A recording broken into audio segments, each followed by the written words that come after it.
Shalom, bien-aimés, je m'appelle Edith Kay. Bienvenue sur cette plateforme Le Réveil des Héroïnes, ministère de restauration et de restitution pour la femme, pour la jeune fille et pour toute personne qui croit. Que le Seigneur te bénisse et te garde, que sa grâce te localise et que le Saint-Esprit te fasse du bien. Nous poursuivons notre grand thème du mois qui est explorer pleinement le potentiel de notre nouvelle naissance. Bien-aimé, j'espère vraiment pour toi que tu as eu le temps d'écouter les messages qui ont été postés jusqu'ici, depuis le début de ce mois. Si tu ne l'as pas fait, je t'invite vivement à le faire, car je sais que tu seras béni. Au nom de Jésus, Amen. Nous poursuivons ce thème avec un sous-thème qui est le plan de Dieu pour ses fils. Et je parle des fils de Dieu avec grand F, c'est-à-dire hommes et femmes, garçons et filles. Le plan de Dieu pour ses fils. Nous allons d'abord lire la parole de Dieu dans Genèse 1, 25, 26 à 28. Puis Dieu dit, faisons l'homme à notre image, selon notre ressemblance, et qu'il domine sur les poissons de la mer, sur les oiseaux du ciel et sur le bétail, sur toute la terre, et sur tous les reptiles qui rampent sur la terre. Dieu créa l'homme à son image et il le créa à l'image de Dieu. Il créa l'homme et la femme.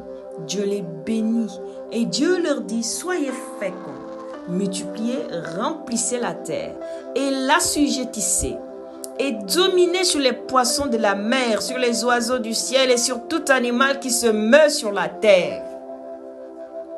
Voici les paroles que Dieu a investi l'homme et la femme en leur créant.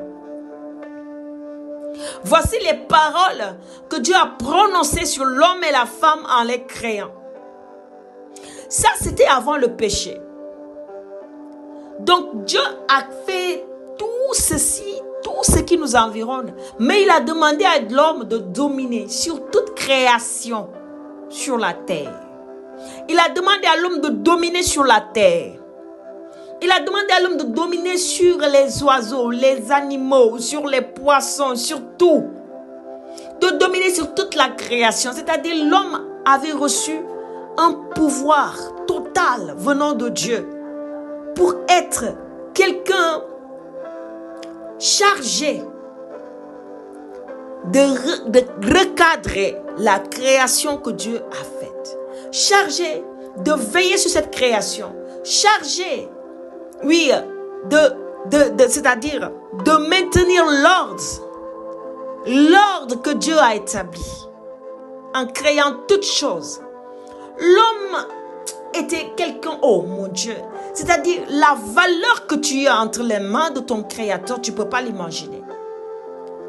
Quand Adam et Ève étaient investis de ce pouvoir, de cette responsabilité,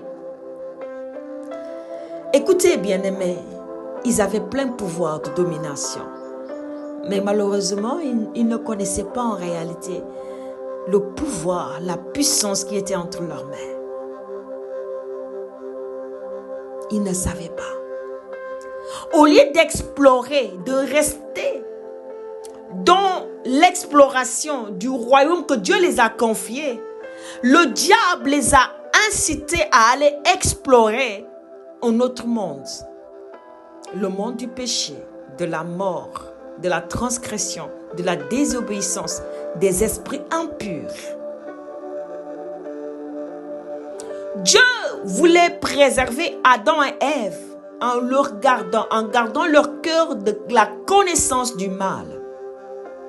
Dieu a inscrit dans le cœur la connaissance exclusive du bien. Dieu les a préservés en leur disant, voici cet arbre-là.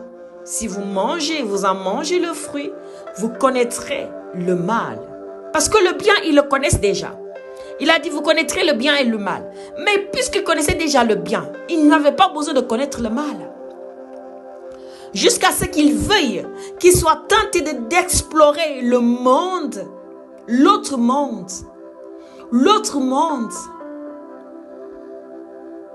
que Dieu ne voulait pas qu'ils explorent.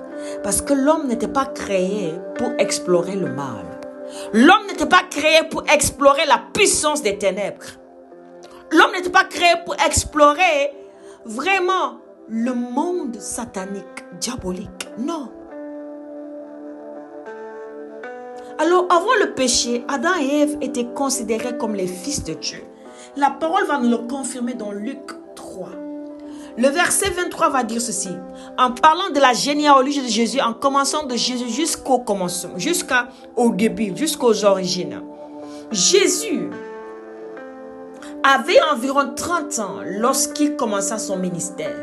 Étant comme on le croyait, fils de Joseph, fils d'Élie, fils de Mathusala, c'est-à-dire au verset 37 et 38, ils ont continué à dire la généalogie de Jésus jusqu'à arriver à Mathusala, à Enoch, à Jared, à Malalel, à Cainan, à Enoch, à Seth, à Adam, fils de Dieu. Adam était avant tout fils de Dieu. Adam et Ève étaient avant tout des fils de Dieu, jusqu'à ce que le péché entre dans leur cœur. Le cordon ombilical a été coupé, mais Dieu n'a pas cessé de les aimer. Parce que à cause du péché, ils ont engendré tout le reste de l'humanité dans le péché qu'on appelle le péché adamique, qui est attaché à nous depuis notre naissance. Et donc Jésus est venu nous affranchir ainsi que de nos péchés de manière individuelle et volontaire. Alors le plan de Dieu pour ses fils était tout d'abord de dominer, d'assujettir la terre, les animaux et tout ce qui renfermait, tout ce qui était dans l'univers que Dieu a créé. L'univers que Dieu a créé. Le plan de Dieu pour ses fils n'était pas de dominer, que l'homme domine sur son semblable. N'était pas que l'homme domine sur son semblable. N'était pas que l'homme domine sur son semblable. Était que l'homme domine sur le reste de la création. Et l'homme, sans le savoir, avait la puissance même de résister au diable, de dominer sur les œuvres du diable, sans même avoir connaissance de cela. Mais pour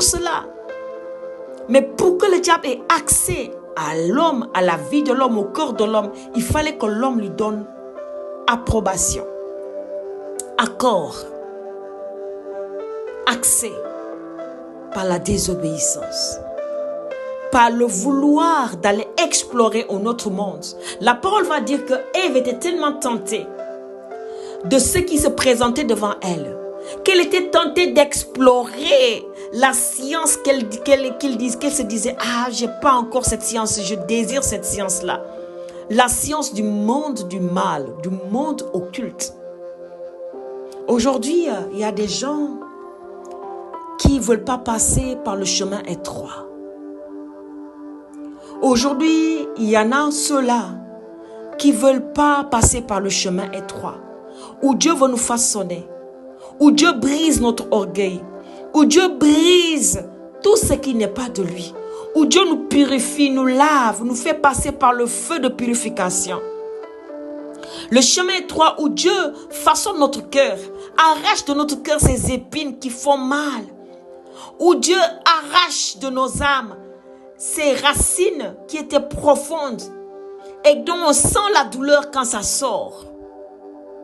Aujourd'hui, les gens aiment la facilité et ont choisi le chemin large, le chemin occulte, ténébreux, où il y a le mal, où l'homme domine sur son semblable.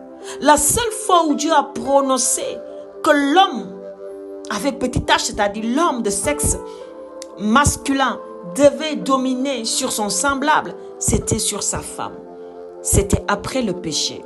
Mais avant le péché, Dieu les a confiés la même mission. Gloire à Dieu, Jésus-Christ est venu. Jésus-Christ est venu pour rétablir ce qui a été perdu dans le jardin. Jésus-Christ est venu pour restaurer ce qui a été perdu dans le jardin. Jésus-Christ est venu pour nous arracher de la puissance des ténèbres.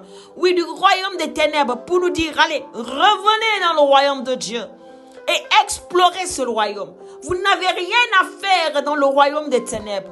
Vous n'avez rien à explorer dans le royaume des ténèbres. Bien-aimé, à quoi te sert-il d'avoir une connaissance ou bien de chercher un pouvoir occulte?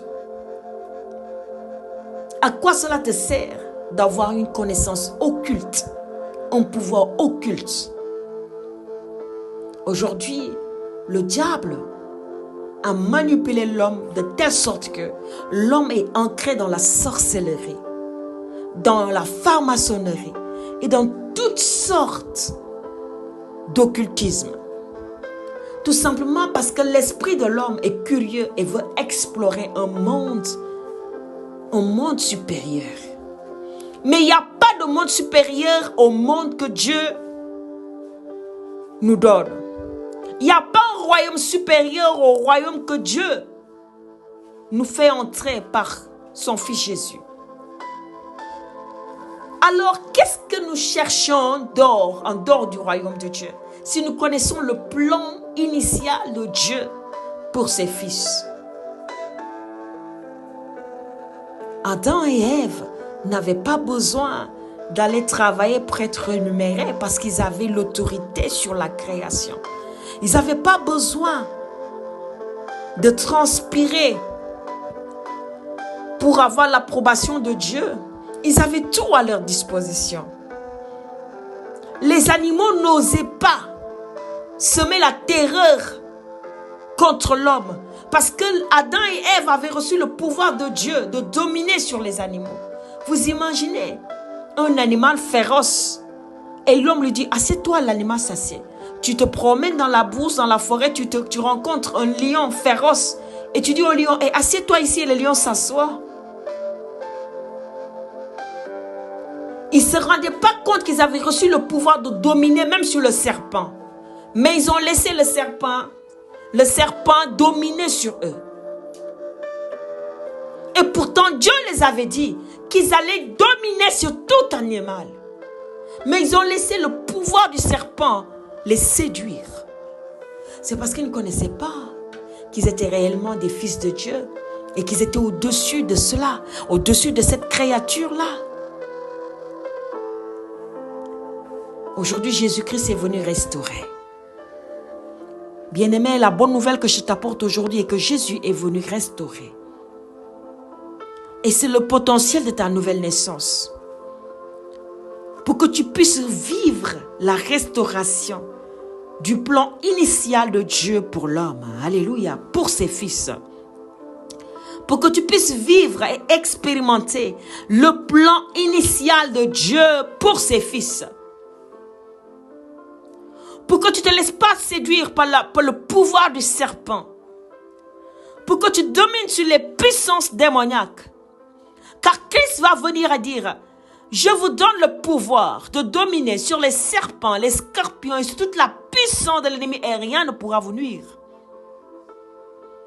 Christ est venu te redonner, redonner au Fils de Dieu le pouvoir que l'ennemi avait anéanti, volé au jardin d'Éden. Alors quand tu te mets à explorer le potentiel de ta nouvelle naissance, de ta vie en Christ, tu dois savoir ceci. Le plan initial de Dieu pour ses fils est qu'ils puissent dominer et assujettir.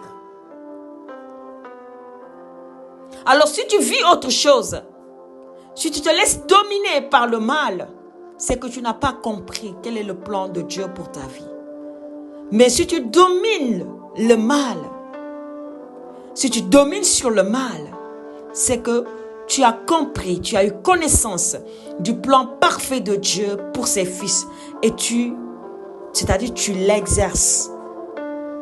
Tu grandis dans la foi, dans l'exercice de ce que Dieu attend de toi et de moi.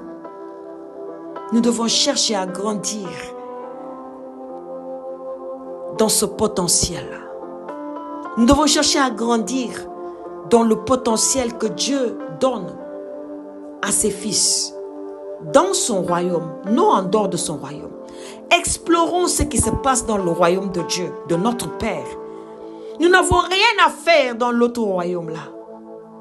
Tu n'as rien à faire dans le royaume là-bas, contraire. Ne les envie même pas. Parce que tu es au-dessus par la puissance du Saint-Esprit qui est en toi, qui a fait de toi un fils de Dieu. Saint-Esprit, je te dis merci pour ta présence. Je te dis merci pour ce que tu fais, pour qui tu es. Merci pour les cœurs qui sont touchés.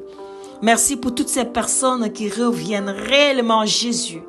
Toutes ces personnes qui étaient à la recherche d'exploration du monde occulte, de la science occulte, jusqu'à entrer dans une initiation maléfique. Seigneur, aujourd'hui, je viens prier pour que les liens soient brisés et que les fils de Dieu puissent se concentrer sur ton royaume. Que les fils de Dieu puissent explorer davantage le potentiel qui est dans le royaume de leur Père. Que le chemin étroit ne soit pas un chemin à redouter, mais soit un chemin, oui, agréable, où la sagesse, oui, nous donne le cœur de nous réjouir quand Dieu nous corrige, quand Dieu nous dirige, quand Dieu nous montre la voie à suivre, quand Dieu nous façonne, quand Dieu nous transforme, que nous puissions nous réjouir de son amour manifesté sur notre caractère, notre intelligence, notre sagesse, au nom de Jésus. Amen. Bien-aimé, si ce message t'a touché, je t'invite à partager autour de toi afin de bénir une vie. Je te donne rendez-vous jeudi pour un TCM. D'ici là, shalom chez toi.